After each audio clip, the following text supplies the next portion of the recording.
Don't go. Don't go. सापलाई माछा खाँदैछ क्या झन्डिन सार पाइरहेको छ साप ठुलो माछा ठुलो रहेछ कि Don't go. माछा खाएको को माछा हेर्नु त मुखमा हेर्नु ए I caught a butterfly.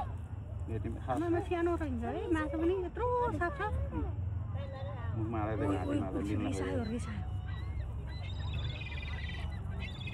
टाउकोबाट खाँदैछ नि कहाँ नि बुद्धि फुस्केको साथ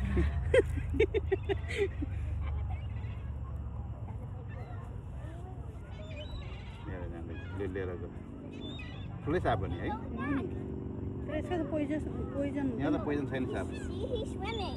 As he's going to your crop. No poison यहाँ See, he's going to my crop. Yeah, I will show you how to catch the fish, okay? Be careful, okay, baby. Here is a snake. You know.